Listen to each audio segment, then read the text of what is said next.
Halo, assalamualaikum teman-teman semuanya. Selamat pagi, selamat siang, selamat malam, dimanapun kalian berada. Sehat-sehat semua ya. Oke teman-teman semuanya, di video kali ini kita akan ngebahas dan nge-breakdown ya teman-teman, penjelasan post-credit scene dari film Ant-Man and the Wasp: Quantumania yang sudah premier hari ini. Spoiler alert untuk kalian semua, warning spoiler. Bagi kalian tidak mau ke spoiler ya guys ya, silahkan tutup dan tinggalkan video ini. Jadi nanti isi video ini di awal aku akan bahas penjelasan post-credit scene bagi kalian yang bingung, dan di akhir nanti akan ada early reaction, early review ya. Pendapat aku, point of view dari aku, gimana nih Ant-Man and the Wasp: Quantumania, bagus atau enggak? Dan bagi kalian yang ingin tahu penjelasan lebih detail, easter egg, review, dan banyak banget detail-detail lainnya untuk film Ant-Man and the Wasp: Quantumania, aku sudah buat video-videonya banyak banget ya tentang penjelasannya. Ini dia video-videonya. Bagi kalian yang belum nonton, wajib nonton ya guys. Linknya sudah aku pin di kolom komentar. Wow, keren banget ya guys. Teman-teman semuanya, di bioskop itu ramai banget, orang-orangnya antusias banget untuk menyambut Ant-Man and the Wasp: Quantumania. Di sini juga aku nggak lupa ya bawa action figure Scott Lang Ant-Man. Seperti biasa kalau aku nonton selalu bawa action figurnya. Oke guys, sebelum mulai penjelasannya, izinkan aku ya untuk promosi dulu kaos-kaos keren dari Co-Star Store.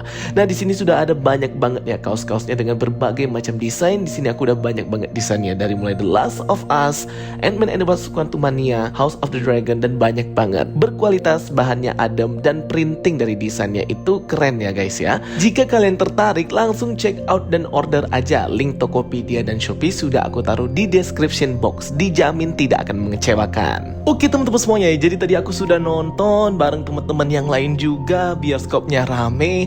Wah, gila ya guys ya. Filmnya itu kalau menurut aku oke banget dan well presentation. Walaupun memang kerasa ini filmnya agak kayak filler gitu, tapi menurut aku masih bagus kok. Jadi agak aneh aja kenapa di Rotten Tomatoes rate-nya itu kok ya serendah ini. Nggak sejelek itu kok. Komedinya lumayan banyak, namun tidak sebanyak Thor: Love and Thunder. Ada beberapa momen yang cringe menurut aku, tapi masih bisa lah kita terima ya. Masih bisa dinikmatin banget ini filmnya. Dan momentum seperti masing-masing karakter Cassie Lang, Hope, Scott Lang, Janet, Hank, dan juga Kang itu sendiri proporsinya kayak sama gitu ya teman-teman. Jadi nggak ada yang diberatkan.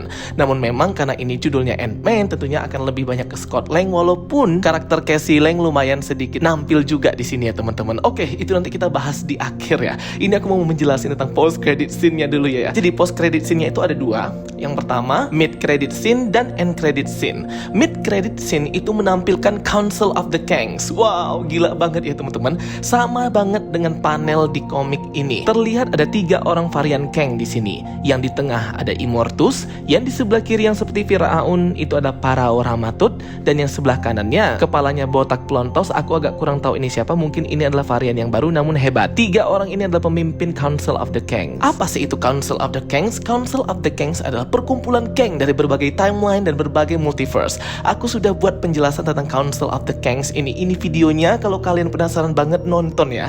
Sudah aku pin linknya di kolom komentar. Dan kalian tahu siapa pemimpin Council of the Kangs ini? Yap, bener banget, Immortus. Immortus ini kan nama lainnya dari Nathaniel Richard, varian Nathaniel Richard juga ya. Kan variannya ada Kang, Immortus, dan tentunya ada Ramatut ya guys ya. Versi Firaunnya gitulah, yang memimpin di masa Mesir kuno. Wah, kalau ada Ramatut di sini sudah pasti ada Fantastic Four, karena kalau di komiknya Ramatut itu bertarung dengan Fantastic Four. Terlihat ya, mereka bertiga ini berada seperti di benteng akhir waktu, Citadel End of Time, yang seperti ada di series Loki, tempat tinggalnya He Who Remain. Tapi He Who Remain kan udah mati, jadinya diisi oleh mereka bertiga ini. Karena tempatnya gelap gitu dan mirip banget deh dengan yang ada di series Loki, bisa melihat Sacred Timeline dan Flow of Timeline. Mereka bertiga inilah yang membunuh dan mengasingkan Kang yang kita lihat di Ant-Man Quantumania itu, yang pertama kali ketemu sama Janet. Jadi memang Kang yang terkurung di Quantum Realm itu adalah Kang yang lumayan jahat, lumayan hebat ya dia ya. Makanya diasingkan. Nah, jadi post credit scene pertama itu menampilkan 3 orang inilah sebagai pemimpin dari Council of the Kangs. Immortus, Ramatut, dan satunya aku kurang tahu namanya, tapi ini bentukannya kayak botak gitu. Sedangkan Ramatut dia berpakaian seperti Firaun masa Mesir kuno, dan Immortus persis banget seperti di komik, namun kulitnya itu seperti agak gelap-gelap biru gitu ya. Wah, dan matanya itu kuning banget. Suaranya juga kayak sudah tua renta ya. Padahal Immortus itu adalah yang paling hebat. Kenapa aku bisa ngomong Immortus? Karena Immortus itu ada lambang matahari di bagian dadanya dan pakai topi yang agak tinggi itu.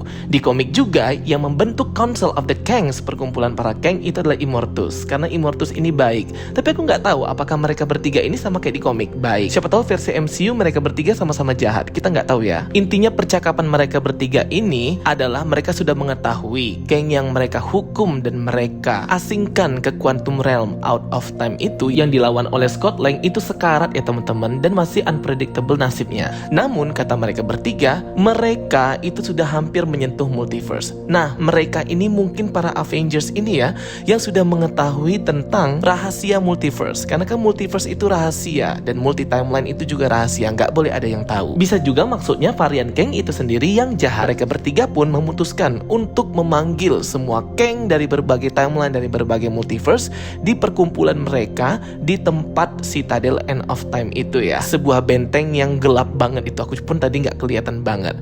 Dan yang memanggilnya itu adalah si Immortus, karena Immortus ini adalah varian yang paling hebat.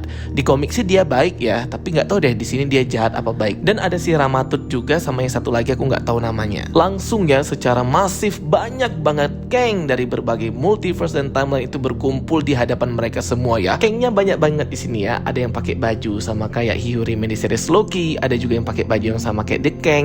Jadi banyak banget deh, aku nggak bisa melihatnya satu-satu. Jadi kayak Kage Bunshin Naruto, sorak-sorai kayak di Gladiator gitu ya, kayak di Colosseum Gladiator itu. Wah banyak banget, pokoknya mirip dengan panel komik yang ini. Karena memang Council of the Kangs itu sudah diperkenalkan di komik Marvel sejak tahun 86an gitu ya di komik Marvel. Jadi sudah lama banget ini The Council of the Kangs dibentuk di komik Marvel dan diperkenalkan. Aku nggak tahu apa yang akan mereka bicarakan ya Kang dari berbagai timeline dan multiverse ini, tapi kemungkinan ini ada hubungannya dengan multiverse incursion yang sudah sempat dibahas juga tadi, tabrakan antar Earth atau antar multiverse yang pastinya akan ngelit kita ke big event Avengers Kang Dynasty dan Avengers Secret Wars. Perlu kalian ketahui ya bahwa Kang yang kita lihat di Ant-Man Quantumania itu bukan Kang yang nantinya akan jadi big villain ya teman-teman, karena Kang ini banyak banget variannya. Nah yang paling jahat nih mungkin belum kelihatan, belum ketahuan siapa, karena kan dia itu sudah mati. Dan kalau di komik sendiri, The Prime Kang the Conqueror lah yang membuat Council of the Kangs ini,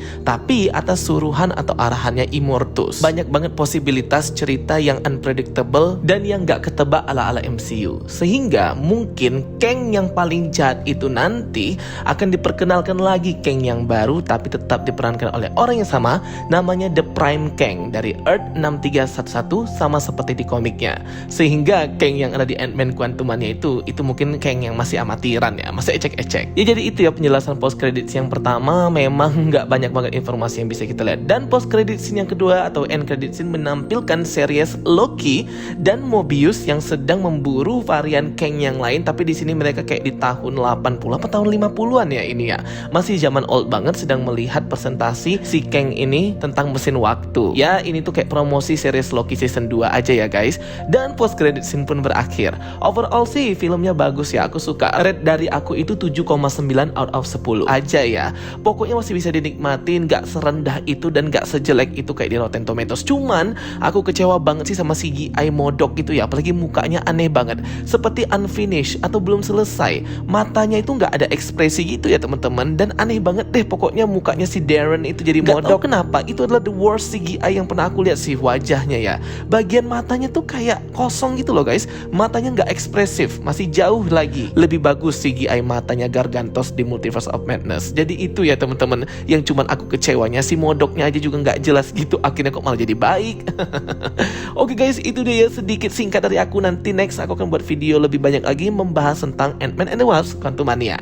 Thank you for watching my videos, don't forget to like and subscribe. Kita ketemu lagi di video aku berikutnya. Sampai jumpa semuanya.